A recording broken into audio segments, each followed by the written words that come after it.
Assalamualaikum warahmatullahi wabarakatuh. Selamat sore.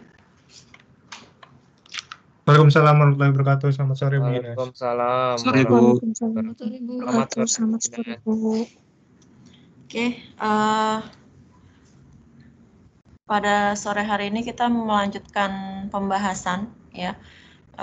Kali ini mengenai analisis gangguan hubung singkat. Mungkin kita akan bagi dua pertemuan untuk bahasan ini. Untuk hari ini itu untuk yang gangguan hubung singkat simetris yang terjadi di ketiga fase. Pekan depan adalah untuk yang gangguan asimetris gitu ya. Nah, dua materi ini materi yang cukup penting, jadi harap untuk memperhatikan dengan baik. Tadi juga sudah di-record ya. Tolong diberitahu teman-temannya yang belum join karena tadi saya lihat masih 30-an dari 50 mahasiswa yang seharusnya join. Tuh. Oke, suara saya jelas ya? Jelas, Bu. Oke, Jelas, Bu. mulai.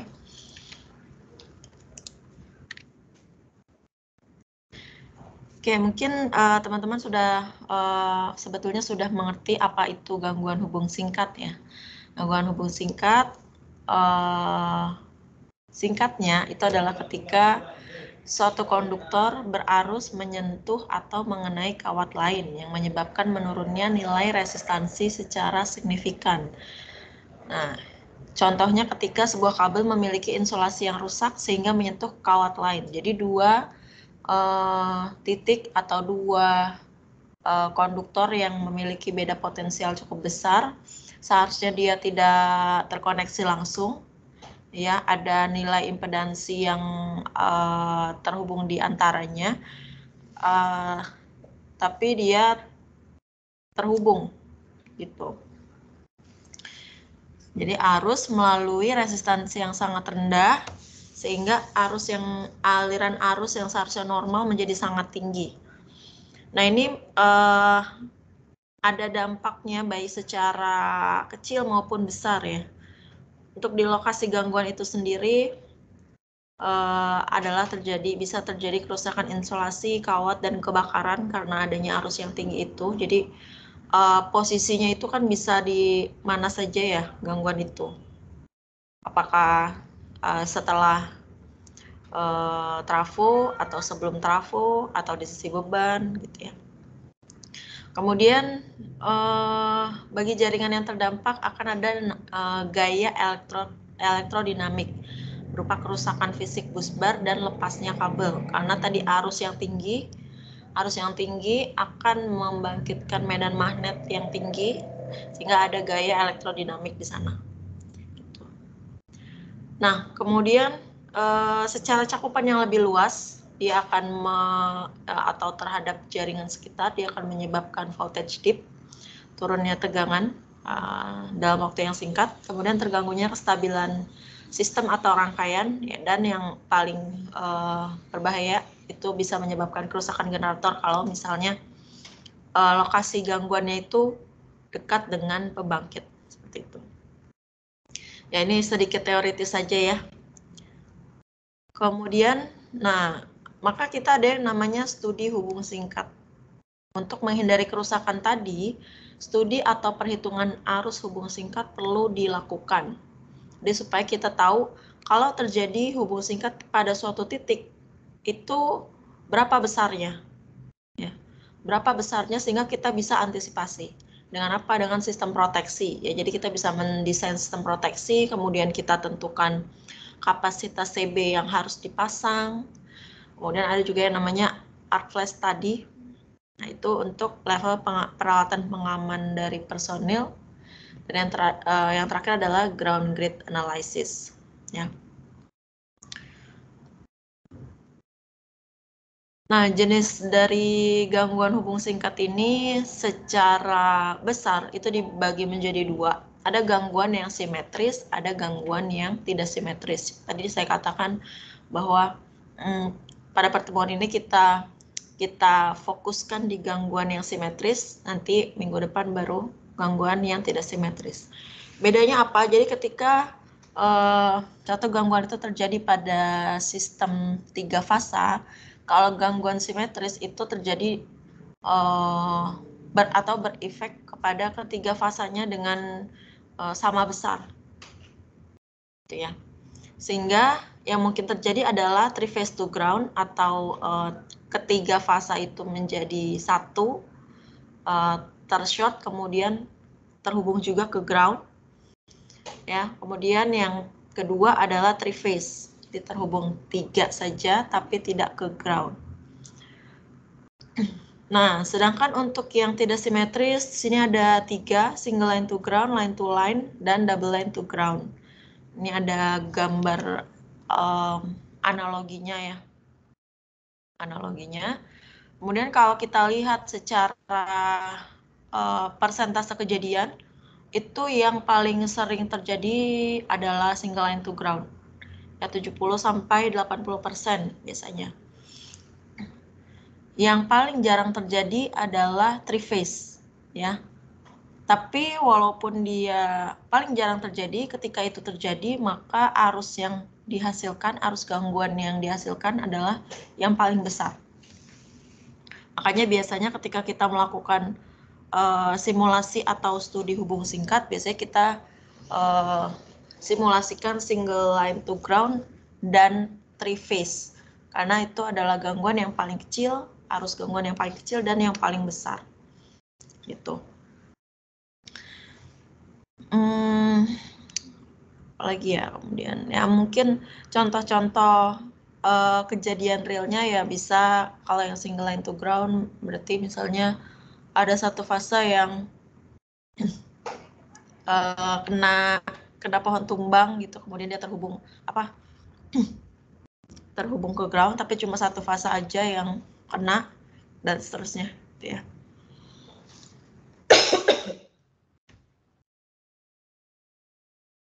Nah, nanti kita akan belajar menghitung arus gangguan yang bisa terjadi di suatu sistem, tergantung dari lokasi gangguannya di mana, gitu. Nah, untuk yang gangguan tidak simetris, nantinya itu akan lebih kompleks dari gangguan simetris. Karena kalau gangguan simetris ya udah, berarti kita bisa analisa salah satu fasa, nanti dua fase yang lainnya sebenarnya sama gitu. Nah, tapi kalau yang asimetris kita harus mengkonversikan ketidaksimetrisan itu ke dalam komponen simetris. Nah, itu nanti akan kita bahas pekan depan ya. Jadi kita harus konversikan dulu, kita belajar dasar apa itu komponen simetris dan bagaimana perhitungannya, baru kita bisa menganalisa gangguan hubung singkat yang tidak simetris. Oke, sampai sini ada pertanyaan?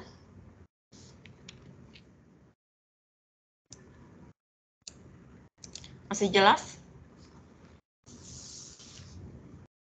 Masih, Bu. Oke, saya Bu. agak sedikit lebih cepat karena saya yakin Bapak Ibu kalau secara teori sudah banyak paham gitu ya, tapi saya tetap perlu menyampaikan gitu. Tapi kalau misalnya terlalu cepat bisa ditanyakan. Nah, sekarang kita bicara mengenai sebelum kita ke besar arus yang dapat terjadi.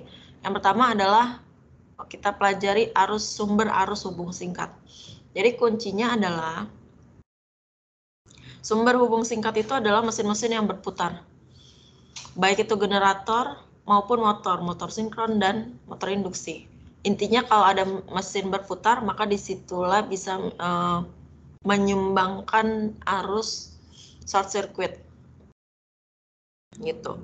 Makanya biasanya kalau misalnya studi perencanaan penetrasi PLTS misalnya, itu biasanya hasil studi arus hubung singkat itu tidak terlalu signifikan antara sebelum dan sesudah penetrasi PLTS karena itu dia bukan merupakan mesin berputar. Beda kalau pembangkit yang menggunakan mesin berputar. Nah, besar arus hubung singkat dari setiap mesin berputar ini dibatasi oleh impedansi mesin itu sendiri, dalam artian generator, kemudian dan impedansi saluran yang menghubungkan mesin dengan gangguan. Jadi yang pertama impedansi mesinnya itu sendiri, kemudian impedansi saluran dan trafo yang ada di antaranya. Jadi kalau kita bicara tentang impedansi saluran, semakin pendek jarak antara mesin berputar dengan lokasi gangguannya, maka besar arus hubung singkatnya akan semakin kecil atau besar.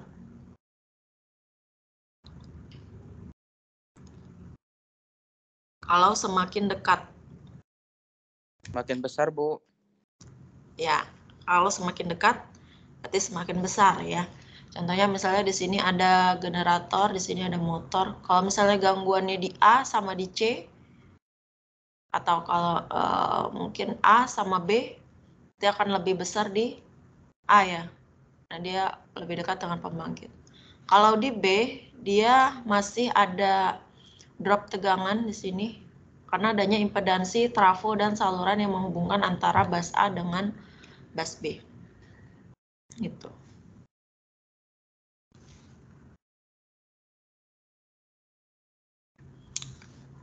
Nah, ini penjelasan teoritis. Jadi dari sumber-sumber arus hubung singkat ini dijelaskan satu persatu ya. Kenapa generator, kenapa motor sinkron dan kondensor, kenapa mesin induksi bisa menjadi sumber arus hubung singkat. Nah,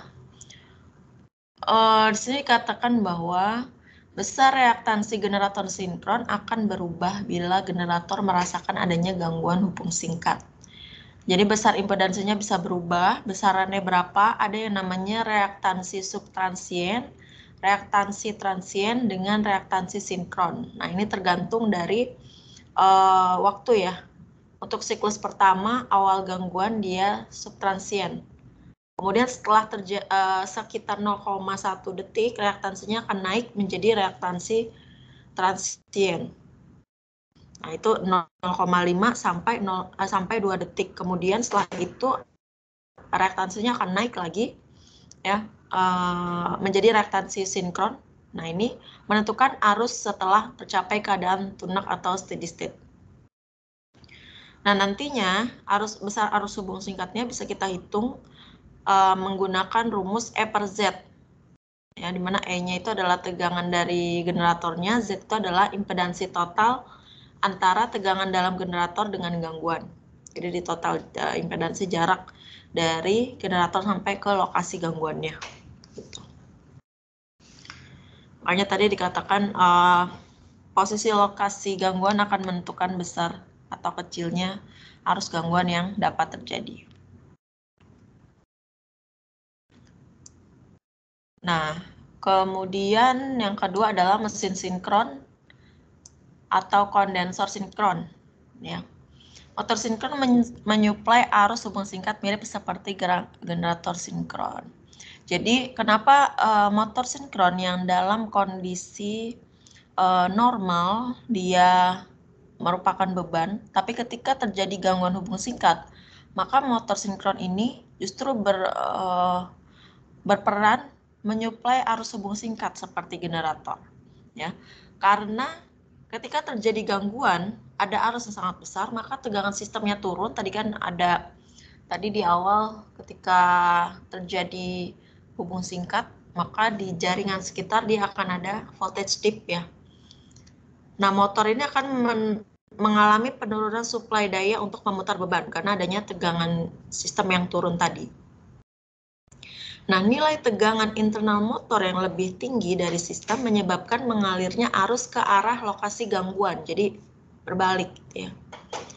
Nah, karena motor ini awalnya dia bergerak, karena mendapat supply, dia bergerak sebagai load. Ketika dia tegangannya turun, tegangan sistem turun, maka tegangan internal motornya lebih tinggi, dan ditambah lagi ada inersia motor karena tadi sudah bergerak, ya, maka dia nanti akan berfungsi seolah-olah seperti generator. Gitu. Dengan nilai reaktansi motor sinkronnya sama seperti generator, tadi ada subtransien, transien, dan steady state. Tapi nanti kita di perhitungannya kita belajar untuk perhitungan pada keadaan steady state saja. Nah, nanti arus hubung singkatnya bisa dihitung menggunakan sirkuit ekuivalen generator sinkron. Jadi sama saja dianggapnya seperti generator sinkron. Nah, sedangkan sinkronus kondenser berperan seperti motor sinkron tanpa beban atau no load. Nah, yang ketiga adalah mesin induksi. Ya, kontribusi mesin induksi ini maksudnya motor atau generator. Pada motor, kontribusi motor induksi pada arus hubung singkat hanya beberapa siklus saja, kemudian hilang. Ya. Jadi reaktansi motor induksi yang digunakan untuk menghitung arus hubung singkat adalah XD angka 2. Jadi yang subtransient saja, yang besarnya mendekati nilainya adalah reaktansi lock rotor. Tuh. Motor induksi rotor belitan yang ujung rotornya dihubungkan dengan tahanan luar, konstanta waktu hubung singkatnya kecil sehingga kontribusinya dapat diabaikan. Nah, jadi untuk mesin induksi itu sebetulnya efeknya tidak terlalu besar seperti mesin sinkron, gitu ya. Nah, ini impedansi komponen sistem untuk perhitungan hubung singkat, ya, ada dari setengah cycle. Ini tergantung frekuensi sistemnya juga, gitu ya. Satu cycle-nya berapa gelombang, tuh, berapa F-nya. Jadi ketika dia setengah cycle berapa, 3-5 cycle, dan ini yang lebih dari 30 cycle atau sudah dalam keadaan steady state.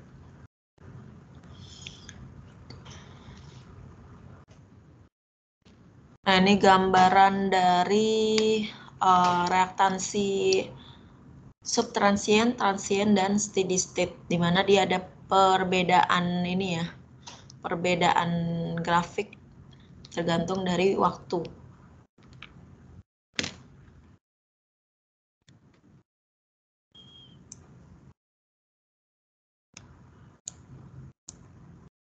Nah, sekarang kita langsung ke metode perhitungan hubung singkat.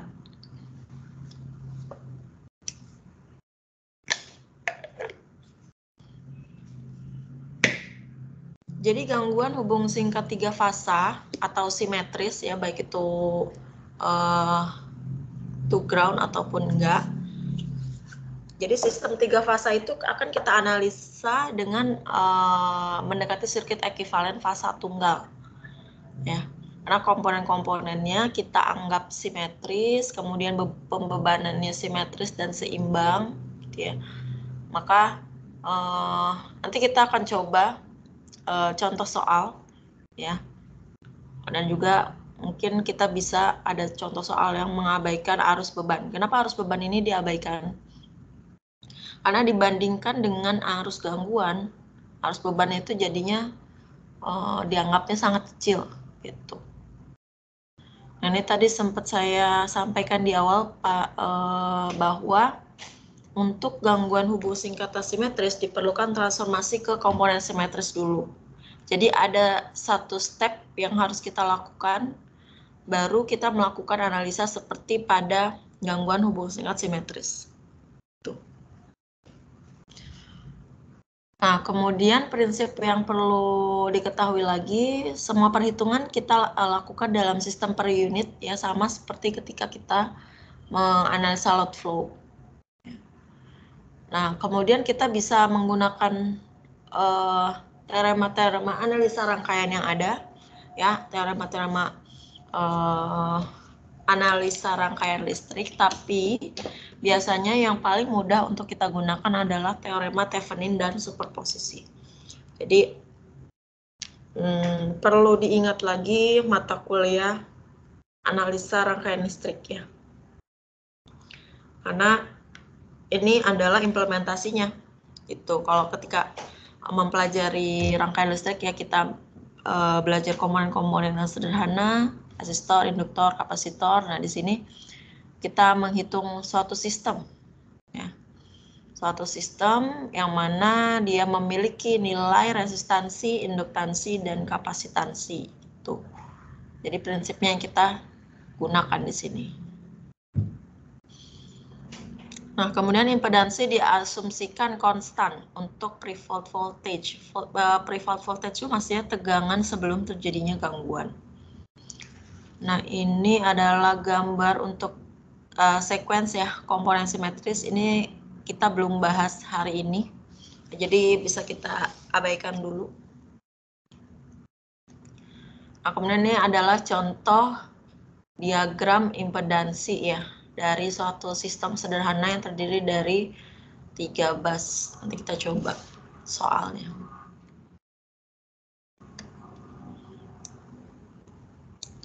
Nah, berikut adalah prosedur perhitungan arus hubung singkat. Ya, jadi ini langkah-langkahnya ya. Pertama adalah kita harus menghitung dulu tegangan sebelum terjadinya gangguan berapa. Ya, kita bisa gunakan analisa load flow atau apa itu, atau memang sudah diketahui. Nah, itu kita tuliskan dulu berapa tegangan sebelum terjadinya gangguan, atau kalau di slide sebelumnya itu istilahnya dikatakan pre-fault voltage ya. Nah, yang kemudian kita identifikasikan jenis gangguan ya. Misalnya di soal sudah diketahui ada suatu sistem, ada gambarnya, kemudian diketahui terjadi gangguan hubung singkat single line to ground misalnya di salah satu lokasi. Nah, itu kita identifikasi single line to ground itu termasuk yang mana? Simetris atau asimetris. Itu karena nanti analisanya sedikit berbeda. Nah, hari ini kita pelajari yang symmetrical fault. Jadi yang pertama kita gambar dulu diagram impedansi untuk komponen positif saja. Nah, ini kita kan tadi kan komponen simetris ada positif, negatif, 0. Nah, ini kita gambar untuk yang komponen positif saja. Kita belum bahas apa perbedaan dari 3 itu ya. Intinya yang diketahui di soal itu biasanya komponen positifnya itu yang kita gambar. Nah, kemudian kita buat rangkaian Thevenin ekivalennya ya terhadap lokasi gangguannya. Gitu. Baru kita hitung arus hubung singkatnya dengan rumus I sama dengan V per Z. Jadi berapa tegangannya dibagi dengan nilai impedansinya. Kemudian kita hitung tegangan saat terjadi hubung singkat, yaitu sama dengan tegangan sebelum terjadinya gangguan ditambah dengan perbedaan tegangan akibat arus gangguan. Ya, nah kan di bawah kita sudah dapat nilai I-nya ya. Nanti ada berapa delta V-nya itu yang ditambahkan ke tegangan sebelum terjadinya gangguan. Itulah tegangan setelah terjadinya gangguan. Nah, baru terakhir itu kita hitung arus kontribusi dari setiap busnya.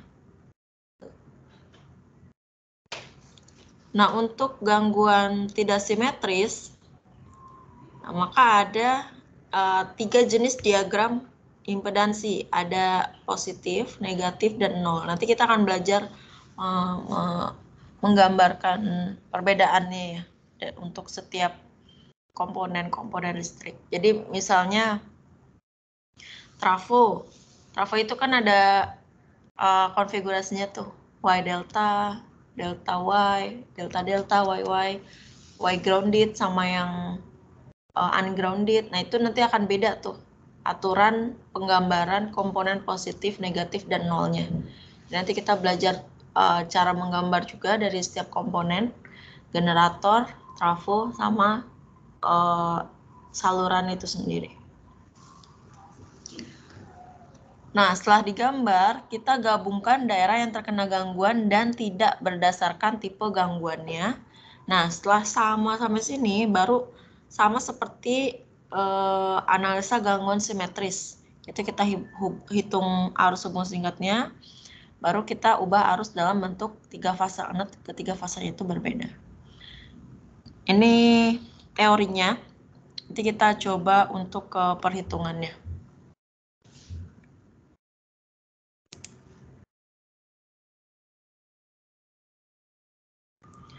Nah, kemudian dalam kita menganalisa gangguan hubung singkat, ada istilah yang namanya kapasitas hubung singkat atau short circuit capacity. Mungkin udah banyak yang familiar juga ya. Bahwa SSC ini mendefinisikan kekuatan dari suatu bus atau jaringan. Kekuatannya maksudnya dia bisa kembali ke semula ketika adanya gangguan hubung singkat. Nah, misalnya SCC pada suatu bus, di sini disimbolkan bus K, merupakan perkalian dari tegangan nominal bus tersebut dikalikan dengan arus gangguannya. Nah, SSC ini yang akan menentukan dimensi dari bus bar dan interrupting capacity dari circuit breaker. Karena tadi kan di awal dikatakan analisa hubungan singkat itu sebetulnya fungsinya untuk kita memproteksi gitu ya. Jadi berapa kapasitas hubung singkatnya? Ini satuannya MVA ya. Satuannya MVA.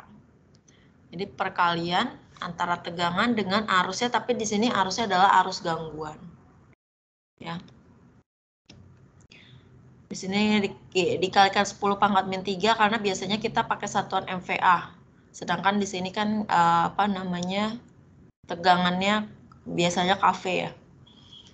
Gitu. Jadi yang perlu diingat adalah tegangannya adalah tegangan nominal, tapi arusnya adalah arus gangguan 3 fasanya. Gitu.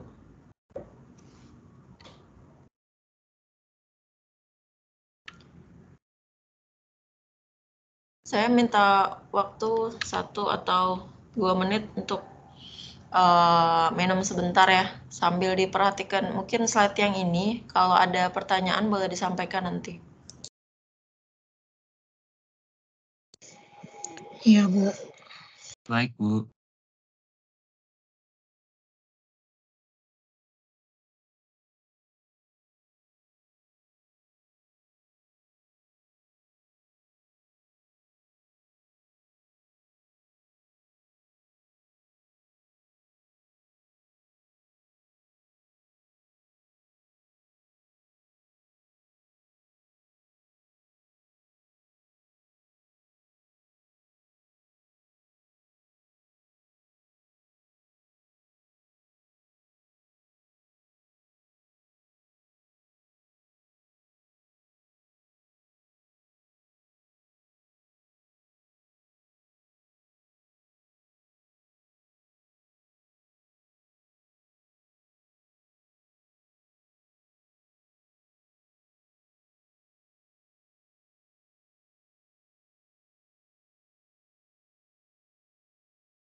Oke, apa ada pertanyaan terkait teorinya sebelum kita ke perhitungan dan rumus-rumusnya?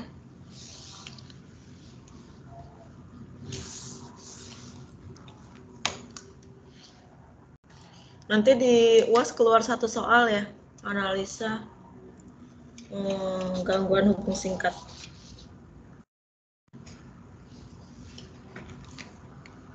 Bisa dilanjut dulu. Oke.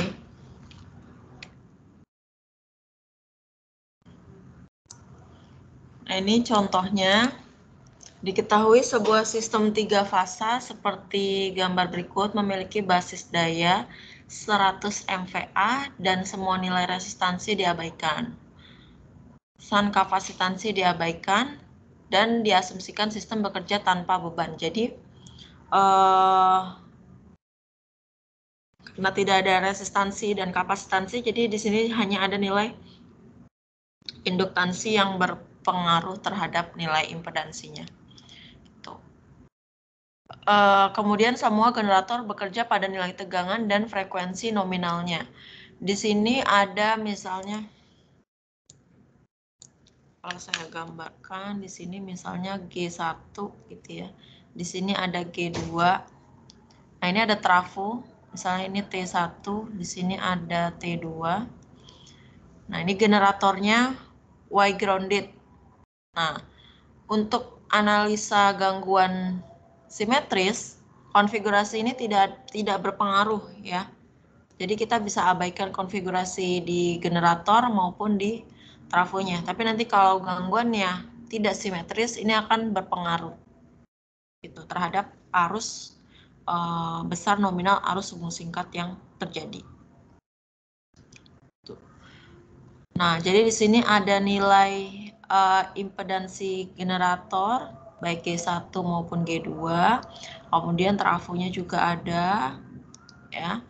Kemudian yang G1 terhubung ke bus 1, G2 terhubung ke bus 2. Kemudian ada bus lain yaitu bus 3 dan mereka saling terkoneksi satu sama lain. Dengan bentuknya seperti seolah-olah delta gitu ya di sini. Ini sudah ada masing-masing nilai impedansi salurannya. Nah, yang ditanya adalah arus gangguan, ya berarti IF, E-fault. Kemudian tegangan busnya dan arus jaringan ketika terjadi gangguan seimbang dengan impedansi gangguan 0,16 pada bus 3 dan bus 2. Dan nanti kita coba untuk buktikan apakah beda ketika gangguan itu terjadi di bus 3 dengan di bus 2. Tuh. Di sini diketahui juga impedansi gangguannya ya. Ini dalam satuan per unit. Nah, kalau misalnya soalnya tidak diketahui, maka bisa diabaikan saja nilai ZF-nya. Nah, di sini ada beberapa konsep yang perlu kita ingat, ya. Transformasi delta Y, kemudian teorema Thevenin. Jadi tergantung dari lokasi gangguannya, nanti kita akan buat rangkaian yang rumit itu menjadi rangkaian ekivalen Thevenin-nya. Nah, caranya seperti apa? Nanti kan kita harus menghitung nilai impedansi Thevenin-nya ya. Nah, kalau bentuknya delta seperti ini, antar busnya, itu lebih sulit. Jadi lebih mudah kita dalam Y. Jadi, supaya kita gampang untuk menghitung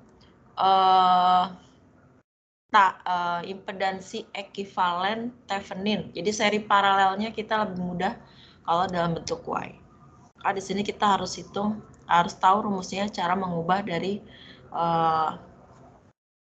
banyak impedans resistansi ya, tapi ini bisa juga berlaku untuk induktansi ataupun impedansi. Tuh, nanti rumus ini yang kita pakai. Nah, kemudian kita pertama contoh untuk gangguan yang terjadi pada bus 3. Ya, maka kita letakkan si ZF ini di bus 3. Ya. Jadi tergantung lokasi gangguannya. Kalau gangguannya di bus 2 berarti kita gambar di sini ZF-nya. Gitu. Kebetulan ini kan di bas 3, maka kita gambar di bas 3. Nah, kemudian yang kedua, PR-nya adalah kita harus membuat menjadi rangkaian ekuivalen Thevenin. Ya, caranya seperti apa? Di sini bisa kita lihat. Ya. Rangkaian ekuivalen Thevenin itu adalah ketika di lokasi gangguannya itu kita taruh VTH, kita hitung berapa VTH-nya, tapi sumber-sumbernya kita ground-kan. Ya, maka di sini menjadi ground. Yang tadinya di sini ada G1, ada G2, di sini jadi ground. Nah, kalau dilihat di sini antara G1 dan T1 itu kan seri ya. G2 dan T2 juga seri. Maka nilai impedansinya kita jumlahkan. Berarti J0,1 tambah J0,1 sama dengan J0,2. Sini menjadi J0,2 tambah J0,2 sama dengan J0,4. Oke, di sini sudah menjadi totalnya ya. Impedansinya. Ini sudah G1 plus T1. Ini sudah G2 plus T2. Nah, nilai salurannya masih sama di sini. Ya, tinggal kita tambahkan VTH-nya di lokasi gangguan. Ya, yang mana kalau di sini karena dia asumsinya tanpa beban, maka diasumsikan V3-nya itu adalah nilai tegangan yang sama dengan sebelum terjadinya gangguan, atau V30 di sini simbolnya. Nah, di bas 3 dia akan ada I3 volt. Ini adalah nilai yang mau kita cari. Berapa sih nilai arus gangguan di bas 3 ini? Kan? Nah, jadi untuk Thevenin kita harus menghitung dua kan, VTH atau Vthevenin, yang kedua adalah RTH. Tuh. Nah, maka kita ubah yang tadinya dia delta ya menjadi Y. Tapi ini tidak saklek. Ya, tidak harus. Cuma kan kita mau hitung RTH nih, jadi kita harus seri atau paralelkan resistor atau impedansi yang ada gitu. Jadi lebih mudah kalau dalam bentuk Y. Nah, dari mana rumusnya? Itu berarti kita pakai yang ini ya. Karena kita punya nilai RA, RB, dan RC-nya, tapi kita mau hitung R1, R2, R3. Kita lihat di sini RA-nya J0,8, ini J0,4, di sini J0,4. Nah, maka kita bisa hitung berapa R1, berapa R2, berapa R3. Nah, ini kan berarti kuncinya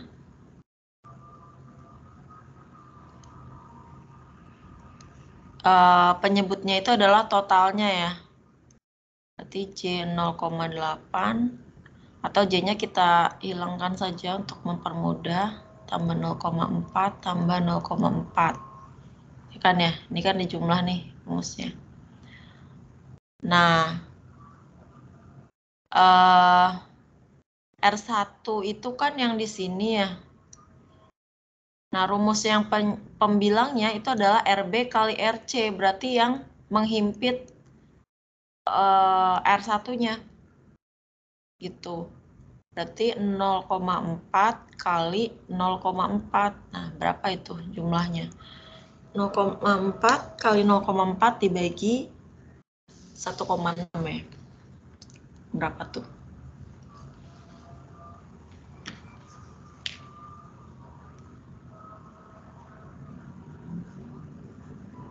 0,1. 0,1 ya. Maka J J 0,1. Nah, yang R2 coba kita lihat, berarti kan bawahnya sama nih ya, 0,8 tambah 0,8. 1,6. 3 juga. Nah, pembilangnya berarti kan R2 itu yang di sini. Berarti RA kali RC, berarti 0,8 kali 0,4. Ya, ini juga yang ini kan berarti sama nih, 0,8 kali 0,4. Berapa tuh?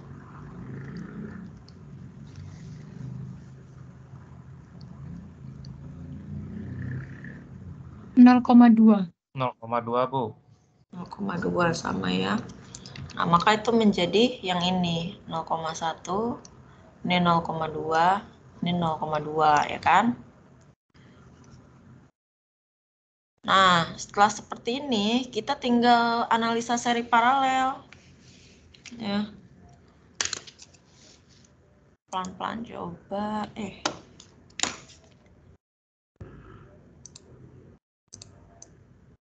Saya hapus dulu. Nah, ini sama ini kan seri ya. Berarti jadi berapa tuh? Kalau seri dijumlahkan ya. J 0,4 ya. Nah, yang ini jadi berapa nih? J 0,6. Nah, J 0,4 sama J 0,6 kan paralel nih ya. Karena dia ujungnya sama-sama ketemu di sini. Dan ujungnya lagi sama-sama ketemu di ground. Berarti kan J 0,4 paralel J 0,6. Berapa tuh? J berarti 0,4 kali 0,6 dibagi 0,4 ditambah 0,6. J 0,24 dibagi 1 ya. Maka J 0,24. Nah, inilah J 0,24-nya. Tuh. Nah, kemudian sama yang J 0,1 kan dia seri nih. Maka menjadi J 0,34. Nah, ini adalah RTH-nya. Itu.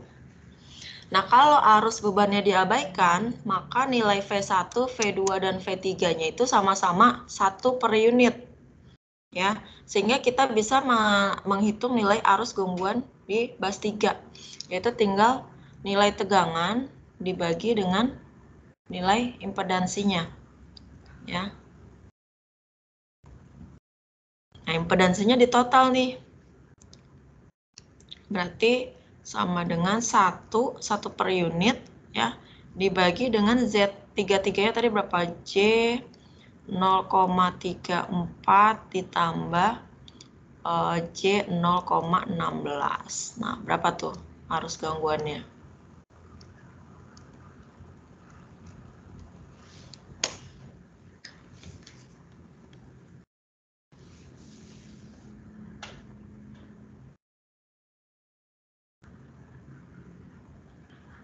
Dua.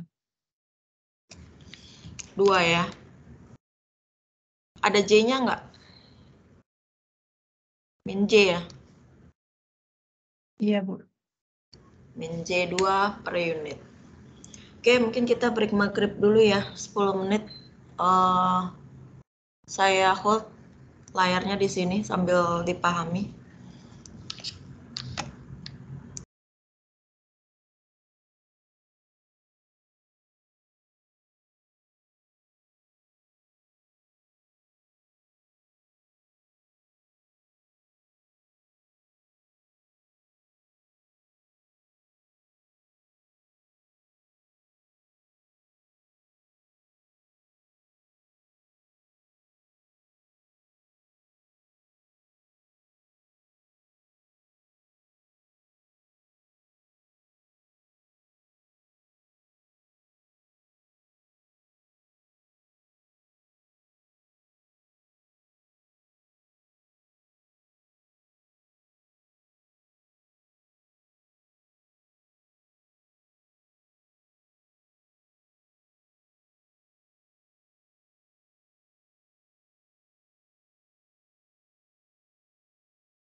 Halo, sorry terlambat.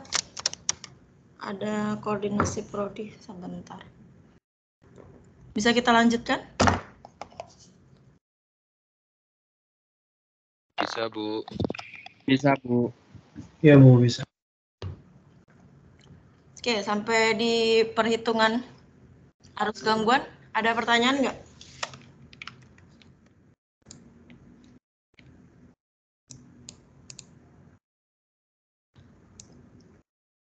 Nggak ada? Belum, Bu. Oke, tadi yang ditanyakan adalah arus gangguan, tegangan bus, dan arus jaringan. Tadi arus gangguan IF-nya kita sudah hitung, kemudian tegangan busnya nih belum ya. Tegangan bus sama arus jaringan. Arus jaringan itu berarti I12, I13 sama I23. Nah, caranya yang pertama adalah sebenarnya prinsip-prinsip analisa rangkaian listrik. Ya.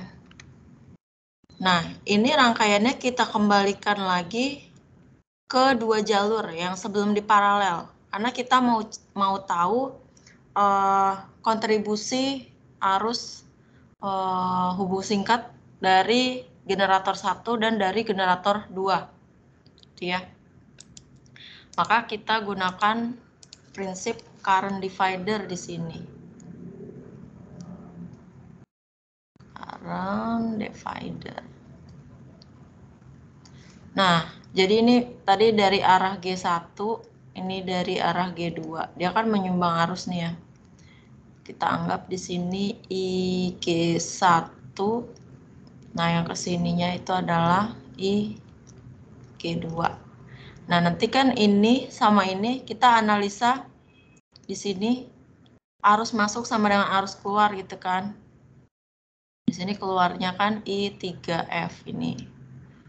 Nah, tadi kita sudah hitung bahwa di sini nilainya adalah berapa tadi? Min J2 ya. Min J2 per unit. Nah, ini totalnya. Berapa yang dari IG1 dan berapa yang dari IG2, berarti kan kita harus hitung. Nah, caranya adalah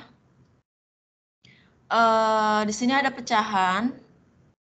Nilai penyebutnya itu adalah total keduanya ya. Ya. Jadi di sini kan ini J 0,4. J 0,4 yang di sini kan J 0,6 ya. Maka di sini adalah penjumlahan dari J 0,4 sama J 0,6. Nah, prinsip current divider itu kalau ada dua jalur yang beda, berarti penyebutnya itu adalah yang satunya lagi atau yang tidak ditanyakan. Jadi kalau kita mau menghitung IG1, pembilangnya adalah yang ada di G2. Jadi pembilangnya adalah J0,6. Nanti di sini yang sebaliknya. Karena nilai impedansi berbanding terbalik dengan nilai arus. Ya, makin besar nilai impedansinya, nilai arus yang mengalir di situ semakin kecil. Nah, perbandingan ini kemudian dikalikan dengan I totalnya, yaitu J2, min J2. Minusnya nggak boleh lupa. Maka didapat bahwa dari generator 1, dia menyumbang min J1,2, dan dari generator 2 min J 0,8, sehingga totalnya adalah min J2 gitu.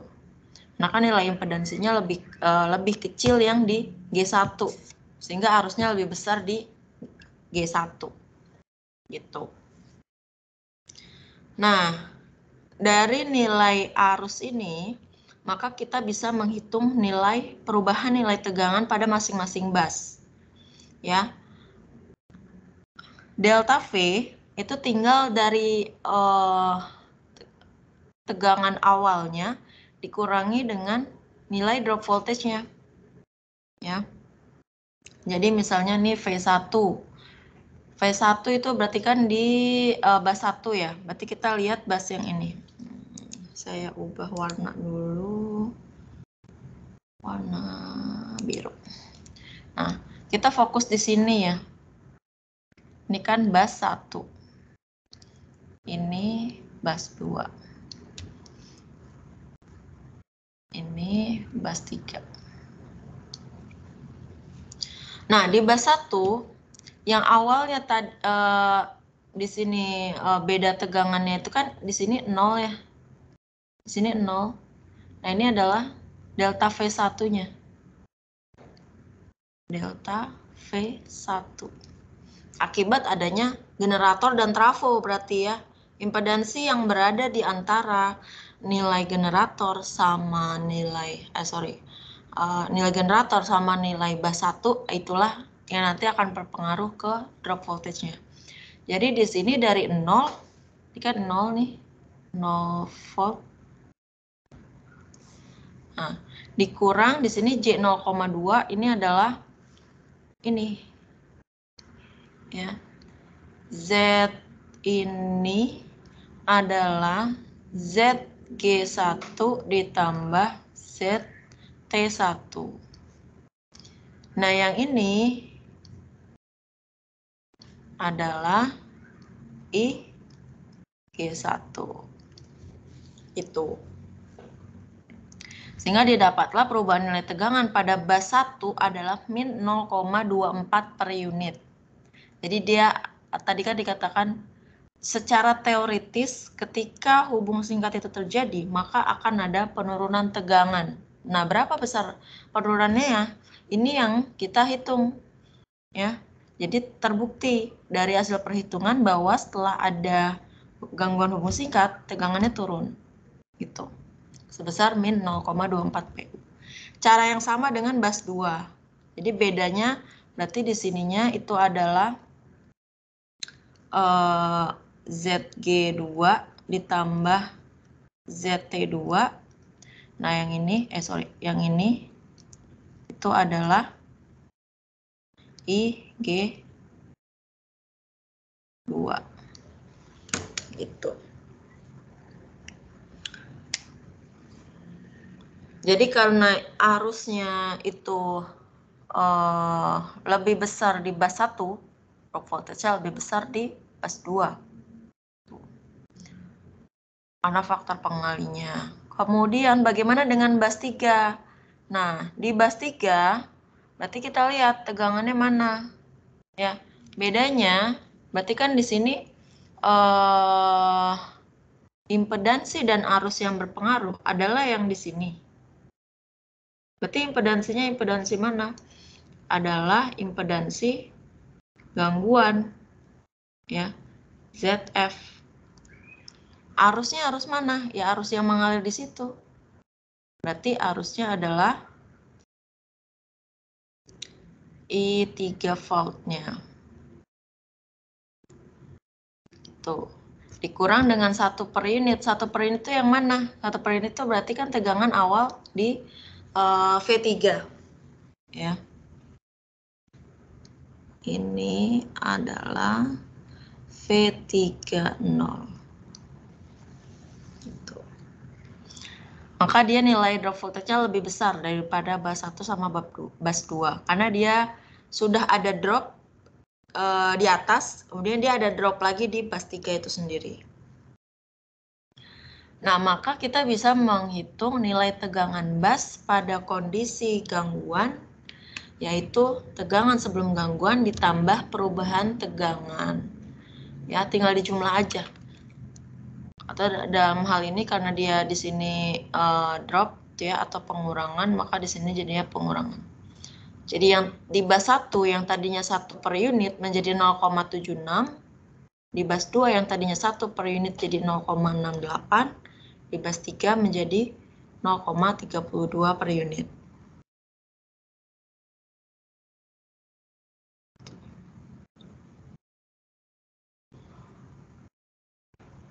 Nah, inilah tegangan bus. Jadi kalau ditanya tadi kan yang pertama ini arus gangguan, ini IF. Nah, ini tegangan bus ketika terjadi gangguan, berarti yang baru saja kita hitung. Nah, yang terakhir adalah kita harus menghitung arus jaringan ketika terjadi gangguan. Sudah, kalau saat terjadi gangguan berarti kita semua pakai yang ada FF-nya. Ya, Kan I sama dengan V1 min V2, I12 sama dengan V1 min V2 per Z12. Nah, berarti untuk kita menghitung arusnya, ya kita hitung saja sesuai notasi yang bersesuaian. Nah, berarti rangkaiannya kita analisa ke bentuk awal yang dia terhubungnya secara delta, karena kita mau melihat dari 1 ke 2 berapa, 2 ke 3 berapa, 1 ke 3 berapa, gitu ya. Nah, ini kan I12. Ini I13, ini I23. Tuh. Maka tegangannya tinggal dilihat yang bersesuaian. Kalau 12 berarti V1 min V2 per Z2 dapat ini 131 min 3 per Z13 dapat ini, dan seterusnya. Ini Z13 itu berarti impedansi antara bus 1 sama 3 ya. Berarti kan yang ini nih. Ini Z13. Tinggal masukkan angkanya saja dapat nilai arus hubung singkat antar bus. Gitu.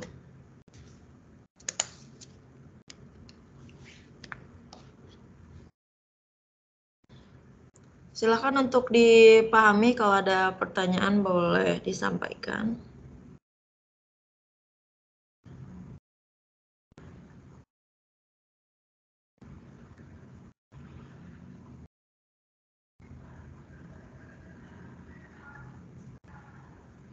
Izin bertanya Bu Ginas. Ya, silakan Pak.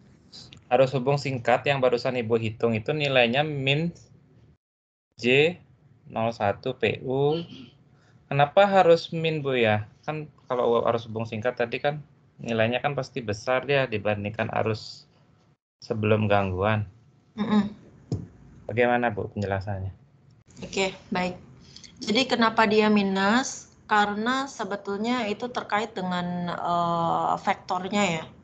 Kan kita lihat di sini tegangannya itu dia tidak ada nilai imajinernya. J itu kan tandanya nilai imajiner. Jadi minus itu adalah imajinernya. Ya, nanti terkait dengan sudut arusnya. Karena di sini Z-nya itu induktif, ya. Tadi kan di soal dikatakan resistansinya diabaikan, shunt kapasitansinya diabaikan, sehingga yang ada hanya nilai induktansi kan, nilai induktansi jaringan.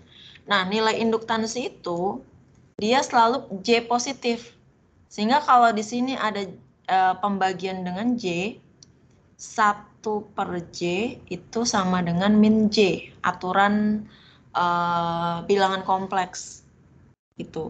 Sehingga kalau misalnya suatu saluran itu impedansinya induktif, maka pasti arusnya minus. Karena kalau kita konversikan ke bentuk polar, pasti sudutnya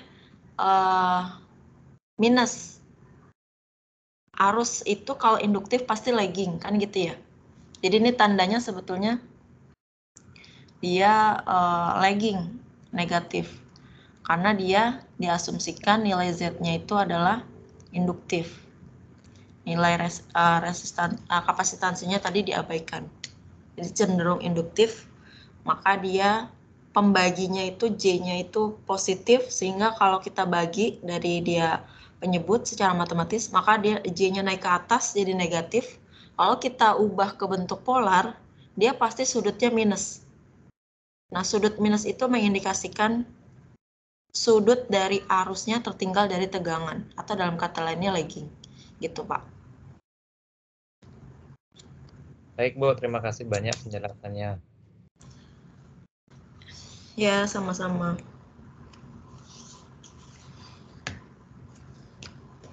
Ada lagi? Mungkin lebih ini ya. Kalau di tempatnya bekerja mungkin sering ketemu case ini, tapi lebih bukan ke perhitungannya. Jadi kita bisa saja saling sharing gitu. Mungkin saya Saya lebih menguasai teoritisnya, tapi kalau implementasi di lapangan mungkin Bapak Ibu lebih banyak paham ya. Oke, itu tadi untuk case lokasi gangguan di bus 3. Nah, ini kan di sini ditanyanya adalah tentukan IF, V sama arus jaringan ketika gangguannya di bus 3 dan bus 2. Nah, bus 2 kan kita belum hitung nih ya. Kalau kita melihat dari teori yang tadi, ketika gangguannya terjadi di bus 2 yang mana dia lebih dekat dengan sumber, itu maka arus hubung singkatnya akan lebih besar. Nah, sekarang kita coba buktikan dengan perhitungan ya. Contoh gangguan pada bus 2. Jadi rangkaiannya beda. Kalau tadi itu ketika kita mau menghitung VTH kita lihat terhadap bus 3, nah ini terhadap bus 2. Ya. Jadi kita taruh nilai ZF-nya di bus 2. Nah, tinggal sekarang kita seri paralel. Kan? Kita seri paralel terhadap bus 2. Tuh.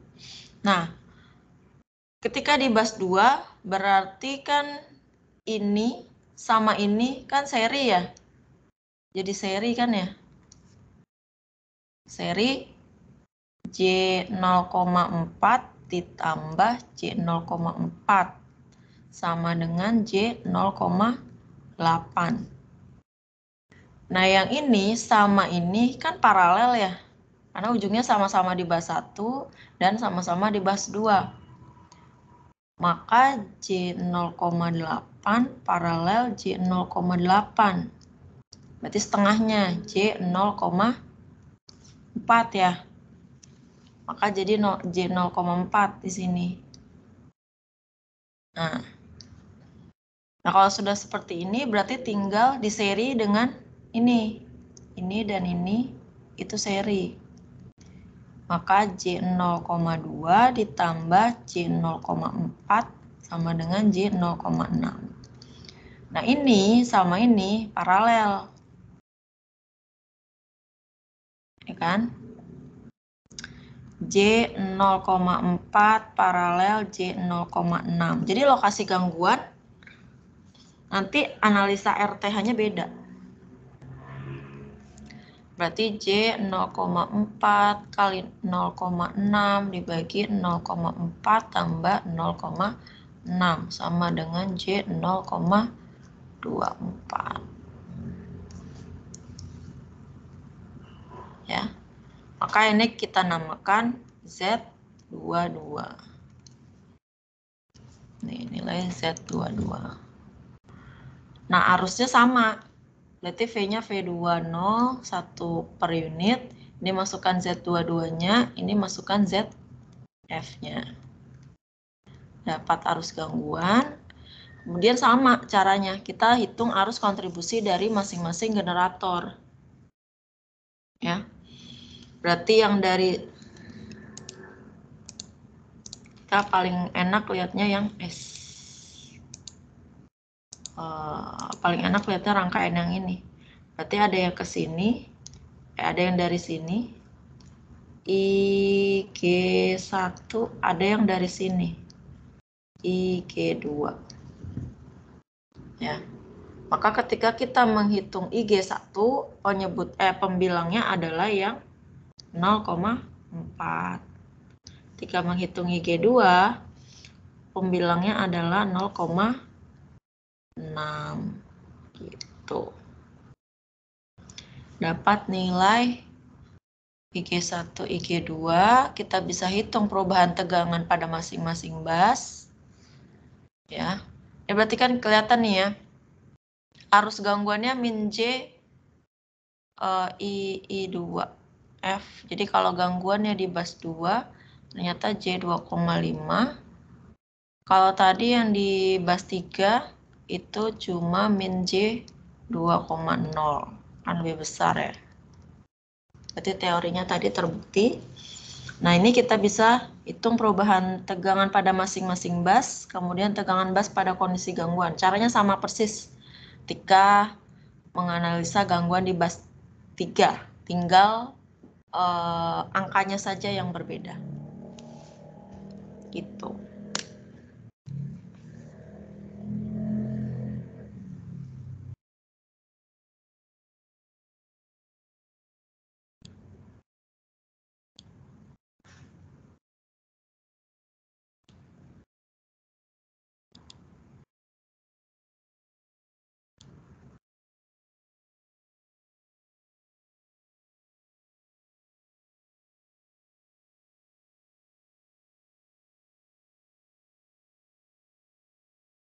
Silakan kalau ada pertanyaan.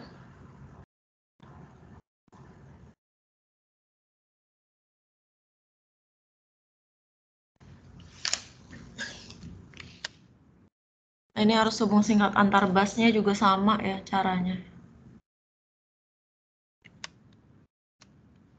Selesai materi kita. Oke. Mungkin saya mau berikan satu tugas terkait dengan ini. Soalnya sama seperti contoh soal ini, hanya saja gangguannya pada bas 1. Jadi coba dihitung, parameter yang ditanya sama ya. Tapi lokasi gangguannya di bas 1. Kan pasti beda tuh nilainya. Nah, coba dibuat tugasnya satu soal saja. Ya. Dikumpul di Teams deh, Bu. Iya, nanti habis ini saya buat assignment-nya, bisa diupload di sana. Jadi soalnya sama persis seperti contoh, seperti ini, sama persis.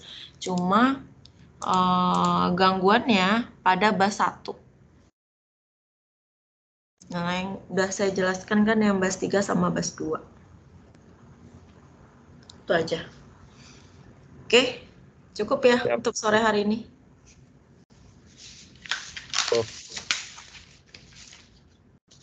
Oke. Minggu depan kita masih ada satu pertemuan lagi mengenai analisa gangguan asimetris. Ya, itu terakhir. Setelah itu UAS.